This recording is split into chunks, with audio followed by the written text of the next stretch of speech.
जय हिंद साथियों, एडू पांडे के यूट्यूब चैनल में आपका फिर से एक बार और स्वागत है। मैं अवनीश पांडे। आज मैं आपके लिए एक और वीडियो लेकर के आया हूं जो आर्टिकल से संबंधित ही है।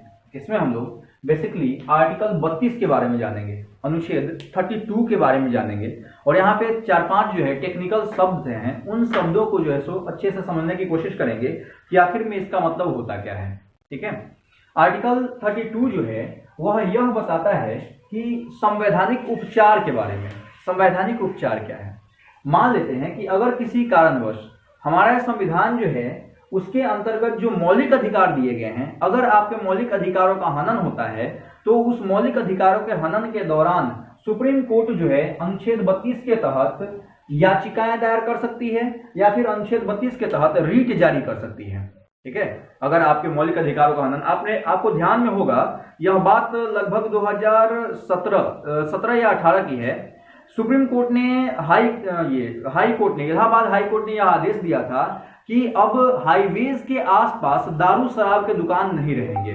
ठीक है, हाईवेज के आसपास दारू शराब के दुकान नहीं रहेंगे। और उस समय जो इलाहाबाद हाई कोर्ट था उसका मानना ये था कि इससे लोगों को का दुर्घटना होता है, रोड पे चलना जो है सो लोगों का मौलिक अधिकार है, सुरक्षित चलना मौलिक अधिकार है, इससे हम इनको वंचित नहीं रख सकते हैं। ठीक है, जिसके कारण उन्होंने कहा था कि रोड के हाईवेज के आसपास जो दारू शराब नहीं बिकेंगे और आज नहीं बिकते हैं ये। ठीक है, अब कहने का मतलब ये है कि आर्टिकल 32 जो है इसके तहत अगर आपके मौलिक अधिकारों का कोई हनन करता है, मौलिक अधिकारों का हनन करता है, अब सवाल उठता है कि आपके दिमाग में कंफ्यूजन हो रही होगी कि मौलिक अधिकार किसको कहते हैं। एक वीडियो हम लाएंगे, अगर इस वीडियो को आप अच्छे से देखेंगे, इसको शेयर करेंगे, लाइक कमेंट करेंगे, अगर आपकी इच्छा हुई, आपने अगर कमेंट करके हमसे पूछा तो हम मौलिक अधिकार पे भी चर्चा करेंगे। लेकिन अभी बस केवल मोटा मोटी जानिए कि मौलिक अधिकार जो है वह आम जनता को संविधान द्वारा दिया गया एक अधिकार होता है। ठीक है, तो अगर आपके मौलिक अधिकारों का हनन होता है, कोई भी व्यक्ति अगर हनन करता है तो सुप्रीम कोर्ट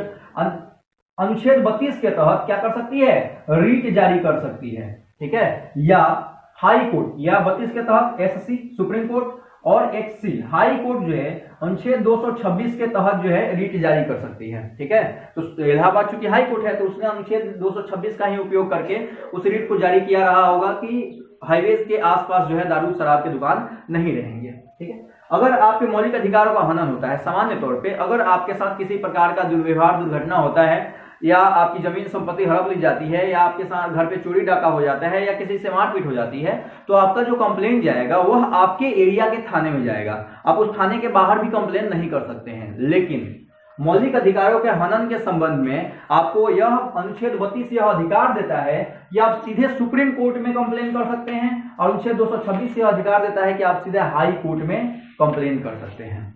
ठीक है, यह मौलिक अधिकारों के हनन के संबंध में ही है। केवल हमारे पास जब संविधान बना था तो 7 प्रकार के मौलिक अधिकार थे, जबकि वर्तमान में हमारे पास कितने प्रकार के?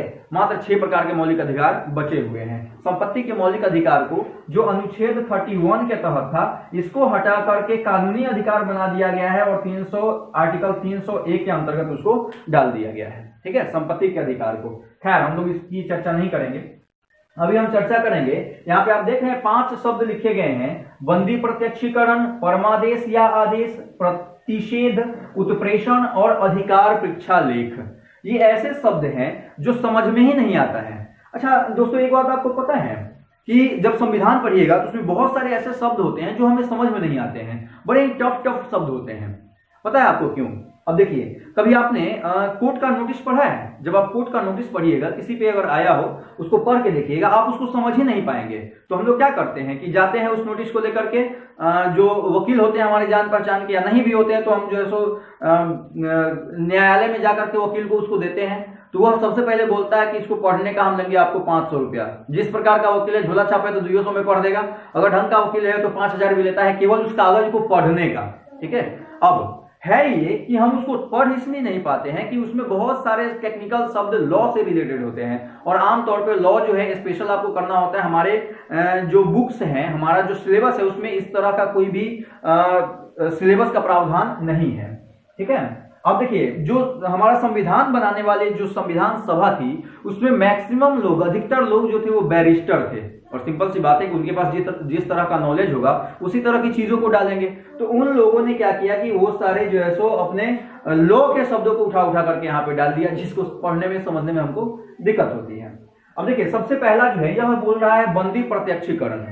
बंदी मतलब जिसको गिरफ्तार किया गया है, प्रत्यक्षीकरण मतलब उसको प्रत्यक्ष रूप से कहां लाया जाए, सुप्रीम कोर्ट लाया जाए, हाई कोर्ट लाया जाए, या फिर आपको जुडिशियल में लाया जाए, जज के सामने जो है उसको पेश किया जाए। यही होता है आपका बंदी प्रत्यक्षीकरण। यानी कि बंदी को प्रत्यक्ष रूप से 24 घंटा के अंदर किसी भी कीमत पे मजिस्ट्रेट के सामने पेश करना जो है यह बंदी प्रत्यक्षीकरण के अंतर्गत आता है। ठीक है। दूसरा है परमादेश या आदेश। परमादेश या आदेश क्या है?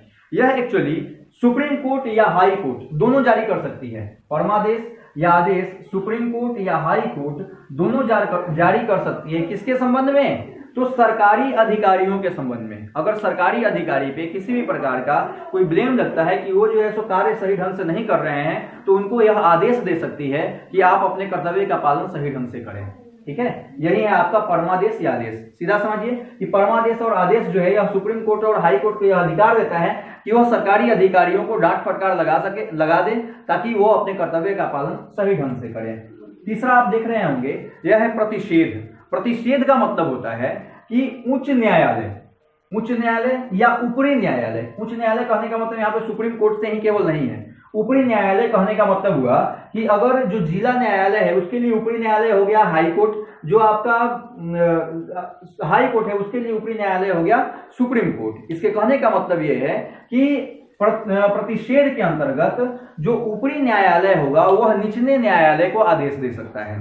ठीक है, हो सकता है कोई काम ऐसा हो जो करना सुप्रीम कोर्ट हाई कोर्ट से नहीं हो रहा हो, तो सुप्रीम कोर्ट जो है उसके बारे में आदेश जारी कर सकता है। ठीक है, कहने का मतलब यह है कि प्रतिषेध का मतलब केवल आप इतना समझिए कि ऊपरी न्यायालय निचले न्यायालय को आदेश दे सकता है। ठीक है, अब है अगला उत्प्रेषण। उत्प्रेषण क्या होता है?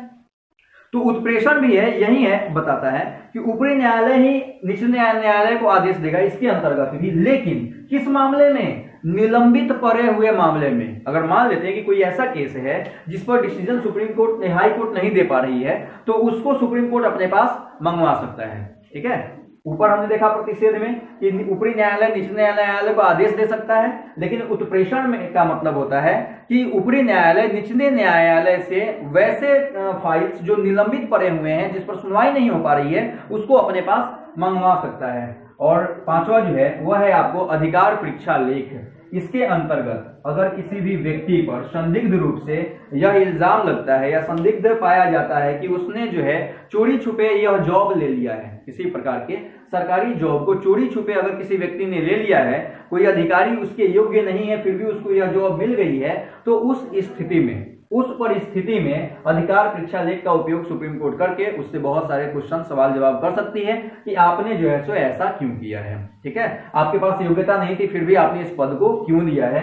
यह किसके अंतर्गत आता है? अधिकार परीक्षा लेख के अंतर्गत। सीधा समझिए ना, अधिकार परीक्षा को समझ लीजिए परीक्षा, यानी कि अधिकारियों से परीक्षा ली जा सकती है सुप्रीम कोर्ट हाई कोर्ट के द्वारा। यह किसके अंतर्गत?